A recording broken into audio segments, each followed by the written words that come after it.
Tentu kita tahu sampah adalah hal yang kemudian akhir-akhir ini berkembang menjadi topik yang sangat banyak dibicarakan. Walaupun di tingkat DIY sendiri persoalan yang paling terbesar adalah di kota Jogja ya. Karena kota Jogja penghasil sampah terbesar tapi tidak punya lahan yang memadai untuk pengolahan. Kalau kemarin ada di Piungan ya, kita tahu Piungan sudah mulai ditutup mulai bulan April dulu ya. April sudah secara resmi ditutup untuk pembuangan sampah. Ini tentu menjadi persoalan tersendiri juga. Meskipun Kulon Progo wilayahnya juga besar dan penduduknya belum begitu padat, tetapi kita harus waspada. 10-15 tahun ke depan, dan terutama 15 tahun ke depan itu PA kita itu sudah tidak mampu menampung lagi kalau tidak ada penguasaan lahan lagi. Artinya kita diberi waktu 15 tahun ke depan bagaimana sampah ini bisa terkelola dengan baik. Terutama kita harus membalikkan yang kemarin 90% sampah itu dibuang di TPA, harus kita balik menjadi 90% kita kelola di TPS 3R, yang 10% nanti yang harus baru masuk ke TPA. Dan sementara ini kebijakan Pemda nantinya TPA akan difungsikan sebagai industri pengolahan residu paling akhir, yang 10% yang tidak mampu lagi diolah di TPS 3R itu baru boleh dibuang di TPA Banyuwangi. Harapan kami ke depan ya dalam bermitra ini semakin erat itu, dan kita saling berkolaborasi dalam hal pengelolaan persampahan di Kulon Progo. Setelah dianalisis, kemudian kita coba riset pasar. Nah, seperti yang disampaikan Pak Sekdin tadi, ini sampah 90% masuk TPA, yang 10% dikelola. Harusnya ini dibalik. Nah, kalau di Ngosari itu slogannya menambah berkah sampah dalam bentuk rupiah, Pak. Ya, tidak 100% sampah itu menjadi sesuatu yang harus kita singkirkan. Bahkan di kami itu yang masuk kategori residu yang benar-benar tidak memiliki nilai ekonomis itu tinggal 20%, 20-25%. Yang lain itu bisa jadi duit semua, 75% lah. Nah tentu yang namanya pelaporan itu sekecil apapun atau bekerja seperti apapun itu paling tidak sudah ada yang mengetahui, jadi aman. SOP udah jelas, kemudian baru pemerintah kalurahan ini menentukan model bisnisnya. Nah mau seperti apa pengelolaan sampah yang ada di Kalurahan Bugosari ini.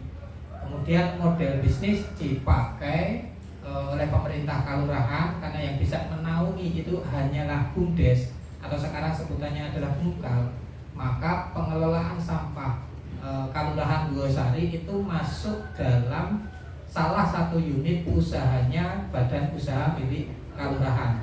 Sehingga kalau di bahasanya di BUMDes-kan atau di BUMKAL-kan, pemerintah kalurahan, pemerintah kabupaten itu bisa ikut andil dalam penanaman aset. Berbeda cerita ketika pengelolaan sampah ini mandiri, tentu prasyarat yang diperlukan mungkin agak rumit. Nah itu salah satu alasan kenapa model bisnisnya itu disertakan dalam badan usaha milik kalurahan. Targetnya paling tidak kalau belum bisa memberikan profit itu harus bisa memberikan benefit. Nek belum bisa menaik keuntungan ya paling tidak sudah memberikan kemanfaatan kepada masyarakat. Itulah tujuannya adanya BUMDes. Kesadaran masyarakat untuk pilah sampah kalau nggak dididik sejak pendaftaran itu memang sangat sulit karena itu merupakan budaya. Tapi pada saat itu dijadikan syarat utama nasabah ini ingin dikelolakan sampahnya, ya mau nggak mau, karena nanti pilah sampah itu akan sangat meringankan pengelola TPS 3R. Di sampah wajib dipilah sejak dari rumah.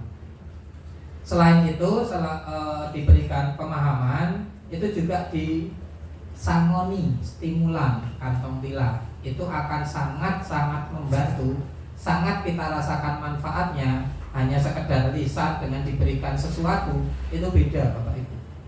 Jadi kalau kita edukasi pilah sampah organik, anorganik, residu, pisahkan kemudian masukkan ke dalam kantong plastik, itu kalau hanya lisan nanti di rumah lupa.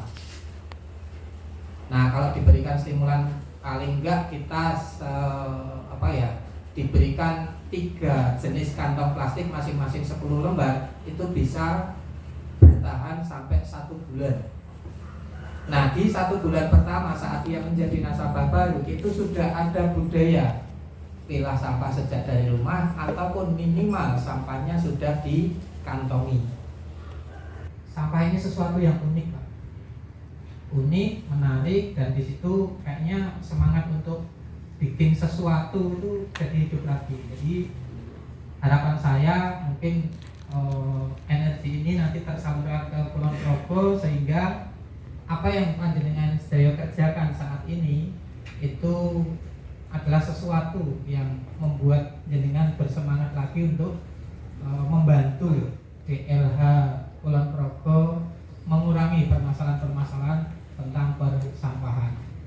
Bapak Ibu saya hormati, mungkin akan saya ceritakan banyak banget ketika ini akan saya cerita tentang Peran Muda. Paling penting ini kurang lebih sebagai gambaran Bapak Ibu. Yang paling mendasar adalah karena yang pertama TPS 3R itu adalah aset di tempat kejadian yang bernilai tinggi.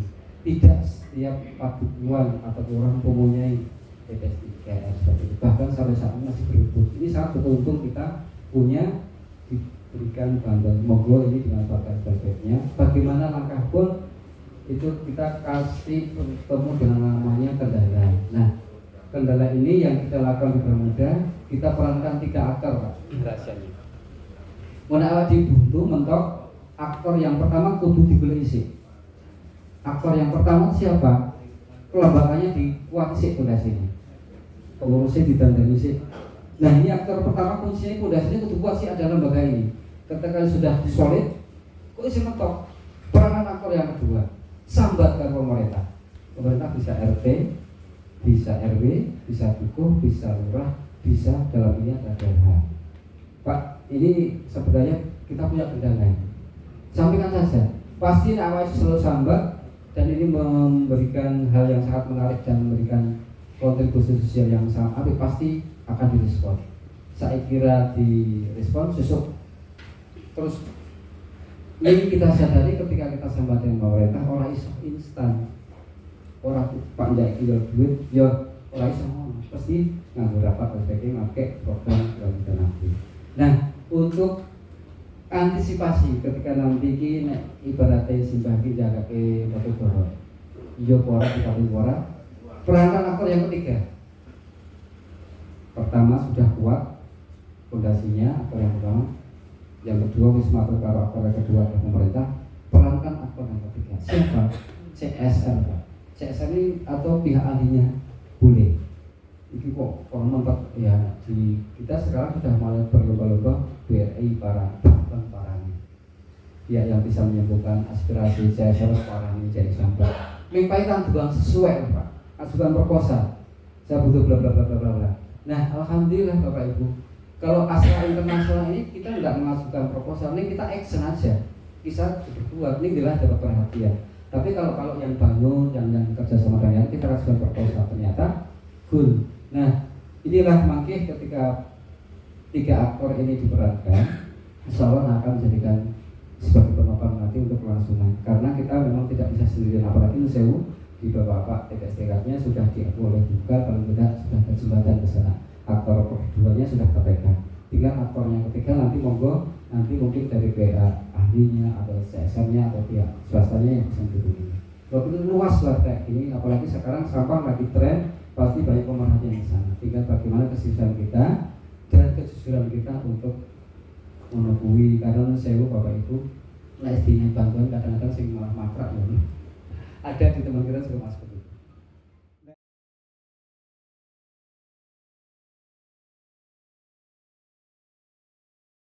Selamat pagi, assalamualaikum warahmatullahi wabarakatuh. Waalaikumsalam warahmatullahi wabarakatuh.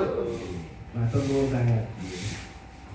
Bapak Ibu sekalian yang terhormat juga dari BUMDes Agung Harjo. Terima kasih sudah menerima kami dengan baik.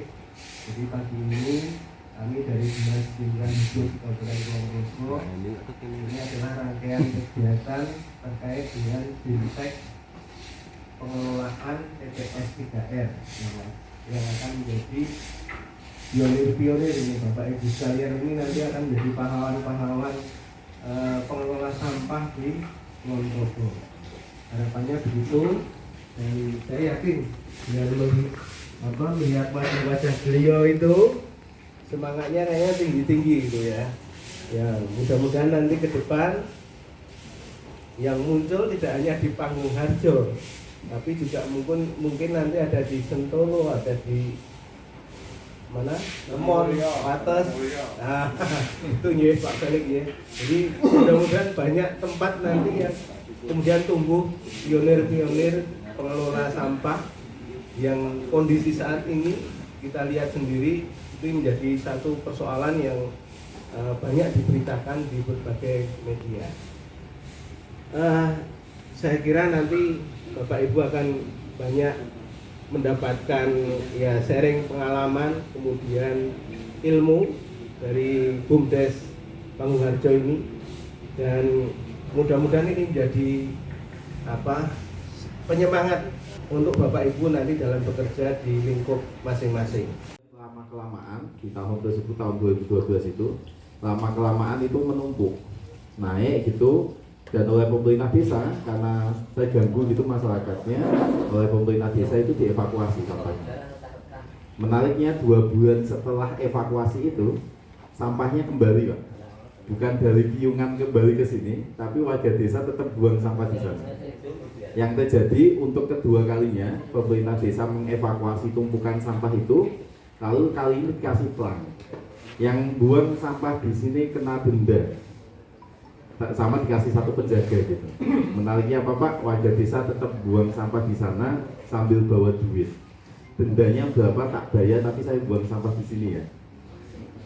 Nah akhirnya ya udah, ada uang masuk, uang denda tadi, kemudian kita terima uang untuk bayar penjaga tadi dan juga untuk biaya evakuasi dan lain sebagainya pada saat itu. Nah karena ada uang masuk, ada uang keluar gitu, ada transaksi gitu, dan ini pemerintah desa yang mengelolanya, maka kemudian pemerintah desa membentuk 1 tahun kemudian membentuk badan usaha milik desa. Karena pemerintah desa tidak bisa berbisnis dengan warganya, harus lewat lembaga desa yang disebut sebagai badan usaha milik desa tadi. Tahun 2015 kita menyesuaikan peraturan desanya Pak. Jadi 2013 itu kita membentuk badan usaha milik desa. Kebetulan undang-undang desa itu tahun 2014. Jadi kita berdirinya itu sebagai undang-undang desa. Oleh karenanya 2015 kita mengupdate peraturan desa kita supaya sesuai dengan undang-undang desa nomor 6 tahun 2014. Tahun 2017 kita bikin ini Pak, bikin kampung Mataraman ini. Jadi waktu itu hanya ada 2 bangunan yang ini, makanya ini sudah direnovasi gitu ya, karena ini bangunan pertama. Jadi renovasi baru di akhir tahun kemarin. Ini kenapa direnovasi, karena bangunan pertama, jadi yang pertama kali rusak juga. Itu sama bagian dapur, hanya itu saja. Terus kemudian kita bisa berkembang di tahun-tahun berikutnya. Tapi kita mulainya berdiri Kampung Mataraman ini unit usahanya Bumdes yang berdiri tahun 2017, unit usaha kedua. 5 tahun setelah kita mendirikan Bumdes, dengan fokus di unit usaha pengolahan sampah yang merupakan unit usaha pertamanya tadi. Tahun 2018-2019 Pak, kita mendirikan 4 hub baru. Ada agrobisnis, ada swalayan desa, ada akademi komunitas, dan juga ada PT Sinergi Panggung Lestari. Kita membentuk sebuah PT yang bekerjasama dengan pihak ketiga untuk memproduksi minyak nyambung. Nanti kita sedikit membahas soal PT SPL ini.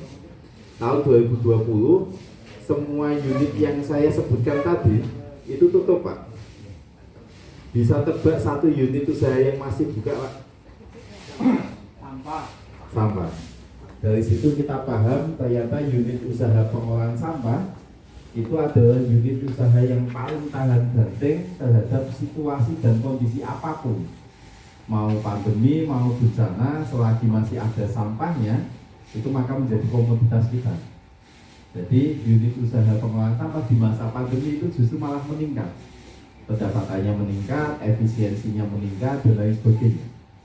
Nah ini menariknya di sana, karena di masa pandemi justru pengolahan sampah ini menjadi unit usaha yang paling berkembang gitu pada saat itu.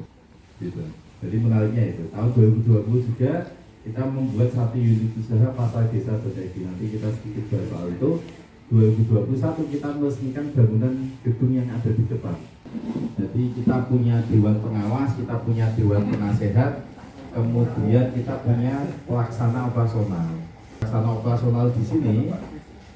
operasional di sini itu kemudian dipimpin oleh Direktur Bumdes. Dan ada sekretaris Bumdes yang kemudian membawahi administrasi dan juga keuangan. Nah, kemudian di masing-masing unit usaha Bapak itu ada namanya manajer unit. Jadi kalau misalnya Kupas itu singkatan dari kelompok usaha pengolahan sampah gitu. Jadi unit usaha pengolahan sampah kita, TPS 3L-nya kita itu secara singkat kita sebutnya Kupas. Gitu. Nah Kupas itu menjadi unit usaha, kepala unitnya ada. Kemudian nanti ada struktur-struktur di bawah unit-unit usahanya ini. Kalau di total jumlah karyawan kita sampai dengan hari ini ada 98 Pak. Sampai dengan hari ini. Kalau di total semuanya dari Kupas digabung dengan Kampung Mataraman dan lain sebagainya sampai dengan pengawas dan penasihat itu totalnya itu 98. Nah bicara soal Bumdes itu tidak lepas dari 3 perspektif ini Pak. Bumdes itu badan usaha. Nah ini juga penting untuk TPS 3. Saya yakin harus bicara soal ini juga. Bahwa karena badan usaha, oleh karenanya aktivitas yang dilakukan oleh Bumdes itu harus aktivitas usaha. Meskipun ngomongin soal pengolahan sampah, soal keamanan lingkungan dan lain sebagainya. Di sini kita metodenya yang kita gunakan itu bisnis, Pak. Jadi kita tetap memperhitungkan pendapatannya dari mana, biaya-biaya yang keluar itu dari mana. Dan kita dianggap berhasil, dianggap untung, dianggap sukses ketika ada keuntungannya. Semakin tinggi keuntungan kita, maka semakin dianggap majulah kita, semakin dianggap sukseslah kita. Gitu. Begitupun nanti sebaliknya. Tapi jangan lupakan bahwa BUMDes ini juga miliknya desa, Pak. Dia punya peran sosial. Maka kalau tadi ngomongin soal keuntungan gitu ya, kalau ini bukan lagi soal keuntungan, bukan lagi soal ekonomi, tapi soal sosial, soal kebermanfaatan bagi siapa, bagi masyarakat desa sekeliling kita. Kalau dalam kasus BUMDes Panggungan ya bagi masyarakat desa Panggungan aja. Oleh karenanya 98 orang tadi yang saya sebutkan tadi, 87-nya itu dari warga desa Panggungan aja. Prioritaskan itu kaum marginal, misalnya pemuda putus sekolah, ibu kepala rumah tangga, disabilitas dan lain sebagainya. Yang bayangan kita, kalau mereka mencari pekerjaan dulu ya akan susah. Makanya kemudian BUMDes itu juga menjadi wadah dan nyambung dengan perspektif ketiga. Yang ini sebenarnya juga tidak dimiliki oleh entitas-entitas lain selain BUMDes, yaitu perspektif politik, Pak. Nah ini menurut saya itu juga penting dalam pengelolaan sampah. Nggak bisa pengelolaan sampah hanya ngomongin soal keuntungan saja, ngomongin soal ramah lingkungan saja, tapi harus ada aspek politiknya. Makanya DLH hadir di sini sebagai misalnya pengampu kebijakannya dan lain sebagainya. Nah dalam konteks BUMDes, kami berpolitik karena kita itu menjadi kepanjangan tangannya pemerintah desa, Pak. Kita menjadi wajahnya dari pemerintah desa, sehingga kita menggambarkan ciri-ciri yang ada di pemerintah desa. Visi misi kita itu tidak bertentangan dengan visi misi dari pemerintah desa. Nah ini yang kemudian kita lakukan. 3 perspektif ini yang selama ini kita pegang untuk supaya bisa terus berjalan BUMDes ini. Kami sedang bekerja sama dengan BLH Kota untuk mengelola sampah BLH Kota. Jadi yang spesial dengan Kota Madya, Pak, Bapak Ibu, itu berbeda dengan Kulon Progo. Dia tidak punya area sama sekali untuk membangun unit pengolahan sampah. Nah, izinkan saya cerita sedikit urut nih Bapak Ibu. Jadi kenapa sekarang sampah menjadi tren? Itu karena kebijakan Pemprov DIY itu menutup TPA Piungan. Wis pokoknya provinsi ora arep duwe nggon nggo. Terus kemudian Pak Gubernur Sri Sultan memberikan dana ke masing-masing kabupaten nyotak KI. Nah, Bapak Bupati masing-masing ini diberi keleluasaan gawe dhewe. Termasuk kemudian di Kulon Progo. Nah, yang di Bantul kemudian ada namanya Bantul Bersama. Jadi di Bantul itu Pak Bupati membuat apa ya istilahnya Mas? Tim ad hoc mana ya? Tim ad hoc atau tim sementara persiapan gitu. Tim percepatan namanya Bantul Bersama. Bantul Bersih Sampah 2025. Ketuanya Pak Bupati Diambak, sekretarisnya Pak Lurah Pangharjo. Nah, dari situ kemudian berkembang. Ternyata yang disampaikan Mas Arif ini, nek skala lebih besar, tetap tidak ada tempatnya. Kalau punya 16 ton sebulan, lokasi TPS 3M-nya sudah penuh. Ini harus dijual. Nah, akhirnya perlu pabrik, Pak, yang nampung plastik EC satu. Terus panjenengan semua nanti di TPS 3R itu kan gedruk-gedruk plastik ya, diresiki. Yang gogrok itu niku mboten sithik Pak mungkin. Niku apik niku 50-50, plastiknya 50%, gogrokane 50%. Nek apik. Nek elek, plastiknya 30%, gogrokane 70%. Contoh, sampah rumah tangga umpamanya. Itu lebih banyak sisa makanan, Pak. Sisa makanan. Nah, sehingga plastiknya sudah dibikinkan pabrik umpamanya. Lalu organiknya bagaimana? Nah, organiknya itu kami nanti juga bikin namanya intermediate transfer facilities. Di situ ada aktivitas insinerasi atau pembakaran seperti tadi gambar dari Mas Arif. Nek Mas Arif punya kapasitas 1 1 ton per jam, kita punya kapasitas 45 ton per 8 jam. Jadi nek 24 jam dikali 3.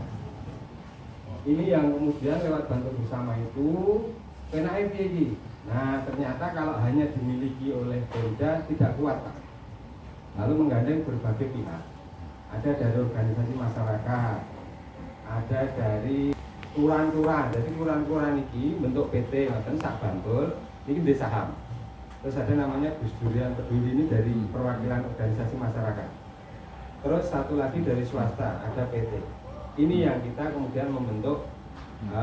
Satu lagi BUMD-nya yang namanya Perumda Bantul, itu namanya Aneka Dharma.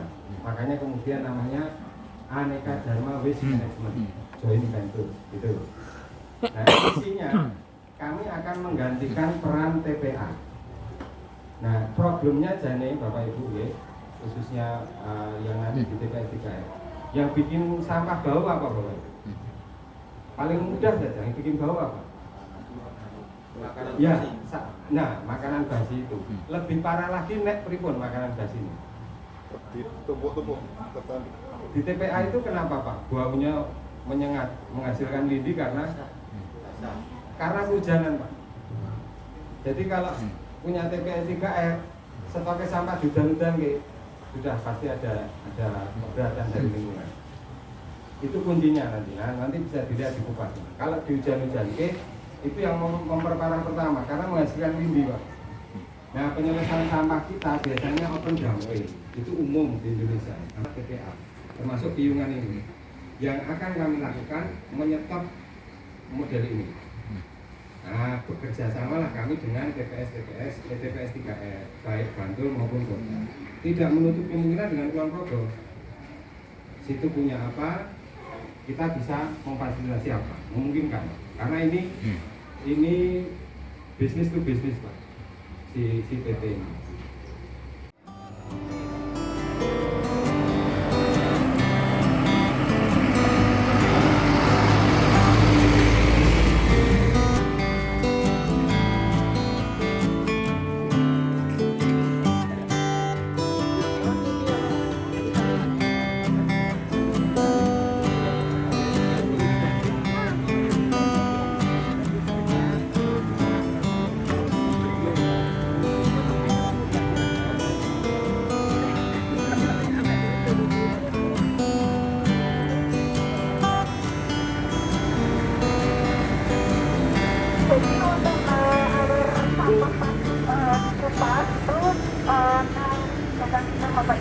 Jadi untuk limbah sendiri itu mengelola 3 jenis sampah. Jadi ada organik, anorganik, dan residu. Nah, jadi nanti pertama itu harus dalam limbah. Terus selanjutnya pertama itu di mesin blower.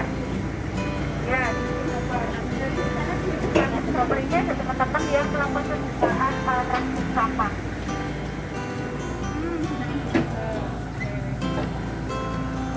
Bisa lihat ke sini ya Pak Bu. Nanti dari mesin conveyor. Mesin conveyor ini gunanya untuk memudahkan pemilahan sampah sama teman-teman.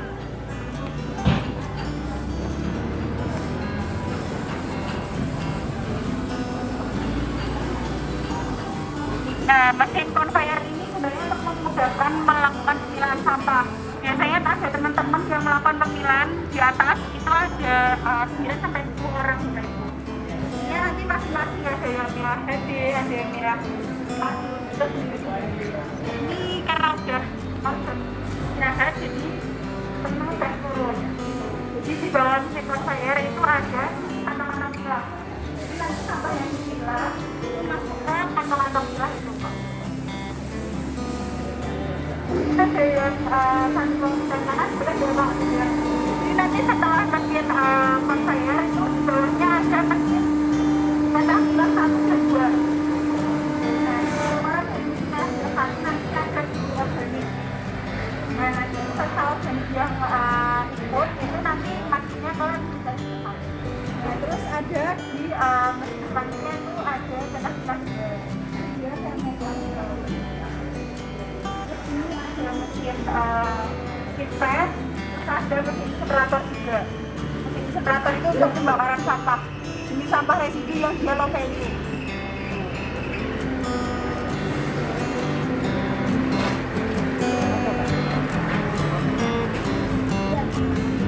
Di sana sudah mulai kan gimana, Pak?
Napas dari tadi.